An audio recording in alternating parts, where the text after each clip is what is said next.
नमस्कार विद्यार्थी मित्रांनो. कृषी विभागाच्या अंतर्गत वरिष्ठ लिपिक त्यानंतर काल एक पेपर झालेला आहे. तो म्हणजे लघु टंक लेखक या पदासाठी IBPS या कंपनीच्या मार्फत ही परीक्षा झालेली आहे. मित्रांनो, आजच्या शिफ्टमध्ये वरिष्ठ लिपिक या पदासाठी IBPS पॅटर्ननुसार कोणते प्रश्न आले होते प्रत्येक विषयाचे, त्यानंतर कालच्या शिफ्टमध्ये सुद्धा कोणते प्रश्न विचारले होते याची सविस्तर चर्चा आपण या व्हिडिओच्या माध्यमातून डिस्कस करूया. जेणेकरून तुम्हाला उद्या 3 तारखेपासून जे जिल्हा परिषदच्या अंतर्गत IBPS ही कंपनी परीक्षा घेणार आहे. तर त्या परीक्षेसाठी एक महत्त्वपूर्ण व्हिडिओ असणार आहे. शेवटपर्यंत व्हिडिओ पहा. काही प्रश्न असतील तर कमेंट बॉक्समध्ये कमेंट करा. जर चॅनलवर नवीन असाल तर चॅनलला सबस्क्राईब करून ठेवा. असेच महत्त्वपूर्ण व्हिडिओ तुमच्यासाठी या ठिकाणी येतील. मित्रांनो, जिल्हा परिषदच्या अंतर्गत आरोग्य सेवक पुरुष या पदासाठी जर तुम्ही फॉर्म फिलअप केला असेल तर नवीन अभ्यासक्रमानुसार test series notes 1000 question bank जर तुम्हाला हवा असेल तर डिजिटल JK हे प्ले स्टोरवरून तुम्ही ॲप्लिकेशन डाउनलोड करून ₹200 पेमेंट करून टेस्ट सिरीज नोट्स त्यानंतर क्वेश्चन बँक या ठिकाणी तुम्ही घेऊ शकता. त्यानंतर जर तुम्हाला फक्त जर टेस्ट सिरीज नाही पाहिजे असेल, जर फक्त तुम्हाला जर नोट्स हवे असतील तर ₹100 मध्ये तुम्ही नोट्स डिजिटल JK ॲपवर तुम्ही घेऊ शकता. काही प्रश्न असतील तर 9921 273 558 या नंबरला तुम्ही कॉन्टॅक्ट करा किंवा WhatsApp करू शकता. तर मित्रांनो, आजचा जो लिपिकचा जो पेपर झालेला आहे तर त्या पेपरमध्ये मराठी IBPS पॅटर्ननुसार कशाप्रकारे विचारलं होतं, तर समानार्थी शब्द विचारला होता. यह क्वचित हा समानार्थी शब्द विचारला होता. विरुद्धार्थी शब्द सुद्धा विचारले होते. म्हणजे जर तुम्ही TCS पॅटर्न म्हणजे आरोग्य विभागाची पदभरती असेल किंवा आता जी जिल्हा परिषदची पदभरती होणार आहे IBPS या कंपनीच्या मार्फत, तर या दोन्ही कंपनीसाठी तुम्हाला शब्दसंग्रह मराठी असेल किंवा इंग्रजी असेल, यासाठी तुम्हाला समानार्थी शब्द असतील, विरुद्धार्थी शब्द असतील, म्हणी असतील, वाक्यप्रचार असतील, वाक्यात उपयोग करा असेल, हे सर्व टॉपिक तुम्हाला म्हणजे जनरली व्होकॅब्युलरी हा दोन्ही परीक्षेसाठी म्हणजे तुम्हाला TCS पॅटर्न, IBPS पॅटर्न दोन्हीसाठी तुम्हाला व्होकॅब्युलरी हा टॉपिक परफेक्ट करणं गरजेचं आहे. त्यानंतर TCSचा जर विचार केला तर एखाद्या वेळेस परीक्षेमध्ये त्यांनी पॅसेज विचारला होता. पण IBPS या पॅटर्ननुसार म्हणजे नुकतीच पशुसंवर्धन विभागाच्या अंतर्गत जी परीक्षा झाली, तर त्यामध्ये सुद्धा त्यांनी मराठीचे व्याकरणचे उतारे दिले होते. तर मराठी उतारा त्यांनी दिला होता आणि कालच्या पेपरमध्ये सुद्धा त्यांनी 6 प्रश्न एका उतार्यावर दिले होते. म्हणजे तुमचं वाचन क्षमता कशी आहे, तुमचं आकलन क्षमता कशी आहे, तशा प्रकारे चेक करण्यासाठी मराठीचे उतारे या ठिकाणी त्यांनी दिलेले आहेत. आणि सर्वात महत्त्वाचं, जे जिल्हा परिषदच्या अंतर्गत पदभरती होणार आहे किंवा परीक्षा होणार आहे त्या 3 तारखेपासून, तर त्या प्रत्येक सिलेबसमध्ये किंवा प्रत्येक पोस्टच्या सिलेबसमध्ये त्यांनी उतार्यावरचे प्रश्न विचारणार आहेत. अशा प्रकारचा त्यांनी सिलेबस दिलाय. त्यामुळे तुम्हाला उतार्यावरची प्रॅक्टिस करणं गरजेचं आहे. त्यानंतर वाक्याची योग्य जोडणी करा या संदर्भाचे प्रश्न विचारलेत. म्हणजे मराठी पॅराजंबलवर एकूण 2 प्रश्न विचारलेत. आता फॉर एक्झाम्पलमध्ये हा पॅराजंबल कसा आहे? तर पॅराजंबल म्हणजे काय? तर तुम्हाला 4 ते 5 क्वेश्चन किंवा 3 ते 4 क्वेश्चन अशा प्रकारचे स्टेटमेंट या ठिकाणी दिले जातात. अशा प्रकारचे स्टेटमेंट असतात, की मधू शाळेत गेला, शाळेत जाऊन त्या ठिकाणी अभ्यास केला, अभ्यास करून परत तो घरी आला. अशा प्रकारचे एक गोष्ट टाइप त्या ठिकाणी तुम्हाला क्वेश्चन दिले जातात. त्या संदर्भाचे त्यांना सिक्वेन्स लावायचा असतो. अशा प्रकारचे मराठीमध्ये पॅराजंबलचे क्वेश्चन विचारले. त्यानंतर एकंदरीत त्या विद्यार्थ्याचं म्हणणं आलं, की मराठी ईझी होतं.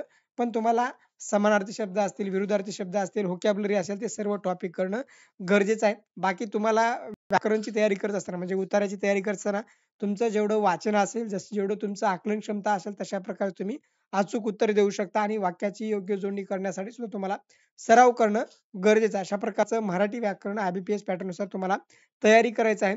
आता त्यानंतर मित्रांनो, इंग्रजी व्याकरणाचा जर विचार केला तर इंग्रजी व्याकरणमध्ये सुद्धा तुम्हाला व्होकॅब्युलरी, सिनोनिम असेल आणि अँटोनिम असेल यावर प्रश्न विचारला होता. एक प्रश्न विचारला होता. त्यानंतर पॅराजंबल 3 प्रश्न होते.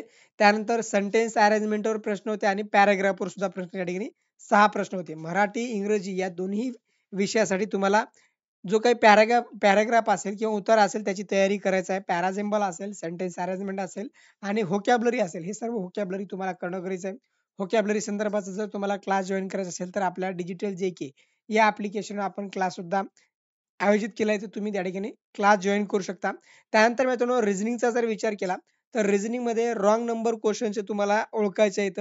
त्यानंतर भागीदारी, त्यानंतर पर्सेंटेज, टाईम, डिस्टन्स आणि स्पीड स्पीड आणि सर्वात महत्त्वाचा IBPS पॅटर्न मधला सर्वात आवडता जो त्यांचा टॉपिक आहे तो म्हणजे sitting arrangement. Sitting arrangement circular असेल म्हणजे गोलमध्ये असेल किंवा उत्तरेकडे तोंड करून बघून जे काही विद्यार्थी बसलेले आहेत अशा प्रकारचे असेल. अशा प्रकारे तुम्हाला ॲप्टिट्यूड आणि रिझनिंग मध्ये या ठिकाणी तुम्हाला क्वेश्चन करणं गरजेचं आहे. हे झालं आजचा पेपर जो लिपिकचा होता आणि कालचा जो टंकलेखनचा म्हणजे लघु टंकलेखनचा जो पेपर होता, तर तो पेपर कशाप्रकारे होता या ठिकाणी पहा. तर त्यामध्ये आपल्याला सांगता येईल, की या ठिकाणी आपण पाहू शकता, की उत्तरावरचे 5 प्रश्न होते काल पण. त्यानंतर पेपरची काठिण्य पातळी खूपच कमी होती असं त्या विद्यार्थ्याचं म्हणणं आलं. समानार्थी, विरुद्धार्थी, वाक्यप्रचार या ठिकाणी विचारले होते. मराठी व इंग्रजीमध्ये दोन्ही विषयामध्ये उतारे 5 प्रश्न होते. छोटे 4 वाक्य दिले होते आणि त्यांना क्रमाने जो काही क्रम आहे, तो क्रम त्या ठिकाणी विचारला होता. मी तुम्हाला सांगितल्याप्रमाणे 1 वाक्य, 2 वाक्य आणि 3 वाक्य आणि 4 वाक्य. अशा प्रकारचे 4 वाक्य तुम्हाला दिले जातात आणि या ठिकाणी तुम्हाला क्रम लावायचा आहे. म्हणजे एक गोष्टीचा सिक्वेन्स तुम्हाला लावायचा आहे. तशा प्रकारचे वाक्य दिले जातात आणि त्या वाक्याचा सिक्वेन्स पहिलं वाक्य कोणतं आहे, दुसरं वाक्य कोणतं आहे, तिसरं वाक्य कोणतं, चौथं वाक्य कोणतं. अशा प्रकारचे एकूण 4 वाक्य आणि 4 प्रश्न तुम्हाला या ठिकाणी विचारले जातात. 4 छोट्या वाक्यामध्ये बोल्ड केलेले 4 शब्द, त्यापैकी 1 चुकीचा शब्द आहे किंवा सर्व बरोबर आहेत. अशा प्रकारचे 3 ते 4 प्रश्न विचारले होते कालच्या पेपरला. त्यानंतर असे इंग्लिशमध्ये 3 ते 4 प्रश्न होते आणि एकूण 15-15 प्रश्न असे एकूण 60 प्रश्न होते आणि मराठी, इंग्रजी, गणित, सामान्य ज्ञान 10वीच्या दर्जाचे प्रश्न होते. अशा प्रकारचा कालचा पेपर जो लघु टंकलेखनचा आहे. त्यानंतर 2 ते 3 क्वेश्चन चालू घडामोडीवर होते. सर्वात महत्त्वाचे मित्रांनो चालू घडामोडीवरचे 2 ते 3 क्वेश्चन होते. प्रत्येक प्रश्नाला 5 ऑप्शन होते असं कालच्या विद्यार्थ्याचं म्हणणं आलं. आता त्यानंतर सर्वात महत्त्वाचं लेखक आणि पुस्तकावरचा एकही प्रश्न नव्हता. आता जर जी-केचा जर विचार केला तुम्ही, तर म्हणजे आजचा जी-के असेल किंवा कालचा जी-के असेल म्हणजे लघु टंकलेखन असेल किंवा जर तुम्ही पशुसंवर्धन विभागाच्या अंतर्गत जी पदभरती झाली त्या संदर्भाचा जर जी-केचा विचार केला, तर 4 ते 5 क्वेश्चन तुम्हाला करंट अफेअरवरचे विचारले जात आहेत. म्हणजे तुम्हाला करंट अफेअर्स करणं गरजेचं आहे. पण करंट अफेअर कधीचं करायचं आहे? तर most of the current affair from August महिना म्हणजे तुम्हाला येत्या 2 महिन्यापासूनचं करंट अफेअर करणं गरजेचं आहे. म्हणजे आता सप्टेंबर चालू आहे, तर ऑगस्ट असेल किंवा जून, जुलै असेल, तर या 2 ते 3 महिन्याचं तुम्हाला करंट अफेअर अगदी परफेक्ट करायचं आहे आणि करंट अफेअरवरचे जवळपास 4 ते 5 क्वेश्चन त्यांनी विचारले जात आहेत. पशुसंवर्धन विभागाच्या अंतर्गत जी पदभरती झाली, त्यावेळी सुद्धा करंट अफेअरवर 4 ते 5 प्रश्न. कालच्या पेपरमध्ये सुद्धा 4 ते 5 प्रश्न आणि आजच्या लिपिकमध्ये सुद्धा त्यांनी 4 ते 5 क्वेश्चन विचारले. म्हणजे तुम्हाला जिल्हा परिषदला तुम्ही कोणत्याही परीक्षेची तयारी करा, पण जिल्हा परिषद आय-बी-पी-एस कंपनी घेणार आहे, तर त्यामुळे तुमचा करंट अफेअरचा भाग नाही राहायला पाहिजे. त्यामुळे तुम्ही त्याची चांगल्या प्रकारे तयारी करा.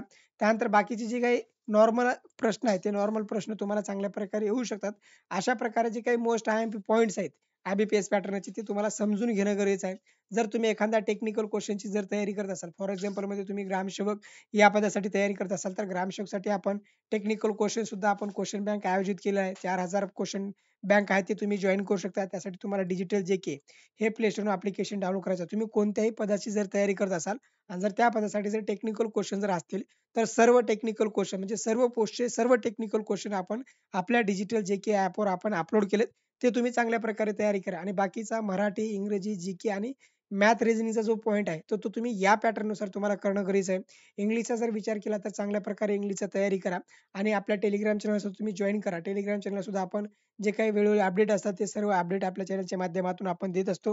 काही प्रश्न असतील तर कमेंट बॉक्समध्ये कमेंट करा. जर चॅनलवर नवीन असाल तर चॅनलला सबस्क्राईब करा. जर व्हिडिओ आवडला असेल तर आपल्या मित्रांना सुद्धा शेअर करा आणि जर WhatsApp ग्रुपमध्ये जर तुम्हाला जर जॉइन व्हायचं असेल तर 9921 273 558 या नंबरला तुम्ही कॉन्टॅक्ट करू शकता. धन्यवाद मित्रांनो. थँक जय हिंद, जय महाराष्ट्र.